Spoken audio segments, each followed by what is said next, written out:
23 জুলাই থেকে ফের কঠোর বিধিনিষেধ। ঈদুল আজহা উপলক্ষে 14 জুলাই মধ্যরাত থেকে 23 জুলাই সকাল 6টা পর্যন্ত বিধিনিষেধ শিথিল করেছে সরকার। তবে একই প্রজ্ঞাপনে আগামী 23 জুলাই সকাল 6টা থেকে 5 আগস্ট মধ্যরাত পর্যন্ত কঠোর বিধিনিষেধ আরোপ করা হয়েছে। মঙ্গলবার এ সংক্রান্ত প্রজ্ঞাপন জারি করেছে মন্ত্রিপরিষদ বিভাগ। 23 জুলাই থেকে কার্যকর হতে যাওয়া বিধিনিষেধ চলাকালে দেশের সকল সরকারি, আধা সরকারি, স্বায়ত্তশাসিত ও বেসরকারি অফিসসমূহ বন্ধ থাকবে। তবে এ সময় সরকারি কর্মচারীরা নিজ নিজ কর্মস্থলে অবস্থান করবেন এবং দাপ্তরিক কাজ ভার্চুয়ালি করবেন। সড়ক, রেল ও নৌপথ সকল প্রকার গণপরিবহন চলাচল বন্ধ থাকবে।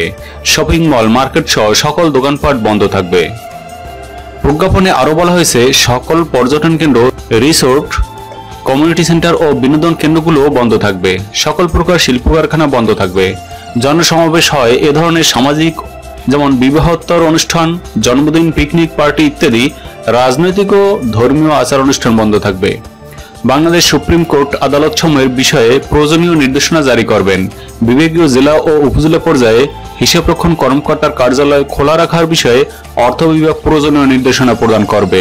পণ্য পরিবহনে প্রয়োজনীয় truck, lorry, covered van, cargo vessel এ নিষেধাজ্ঞার আওতার বহির্ভূত থাকবে। বন্দরসমূহ, বিমান, সমুদ্র ও নৌস্থল এবং তৎসংশ্লিষ্ট অফিসসমূহ এ নিষেধাজ্ঞা আওতা বহির্ভূত থাকবে। কাঁচা বাজার ও নিত্য প্রয়োজনীয় দ্রব্যাদি সকাল 9টা থেকে বিকাল 5টা পর্যন্ত উন্মুক্ত স্থানে স্বাস্থ্যবিধি মেনে কেনাবেচা করা যাবে। সংশ্লিষ্ট বাণিজ্য সংগঠন, বাজার কর্তৃপক্ষ ও স্থানীয় প্রশাসন বিষয়টি নিশ্চিত করবে। আইন শৃঙ্খলা ও জরুরি পরিষেবা, যেমন কৃষিপণ্য, উপকরণ, সার, বীজ, কীটনাশক, কৃষি যন্ত্রপাতি ইত্যাদি, খাদ্যশস্য ও খাদ্যদ্রব্য পরিবহন, ত্রাণ বিতরণ, স্বাস্থ্যসেবা, কোভিড-19 টিকা প্রদান, রাজস্ব আদায় সম্পর্কিত কার্যাবলী, বিদ্যুৎ, পানি, গ্যাস, জ্বালানি, ফায়ার সার্ভিস, টেলিফোন ও ইন্টারনেট, সরকারি বেসরকারি গণমাধ্যম, প্রিন্ট ও ইলেকট্রনিক মিডিয়া, বেসরকারি নিরাপত্তা ব্যবস্থা, ডাক সেবা, ব্যাংক, ফার্মেসি ও ফার্মাসিউটিক্যাল সহ অন্যান্য জরুরি অত্যাবশ্যকীয় পণ্য ও সেবার সঙ্গে সংশ্লিষ্ট অফিসসমূহের কর্মচারী ও যানবাহন প্রাতিষ্ঠানিক পরিচয়পত্র প্রদর্শন সাপেক্ষে যাতায়াত করতে পারবে।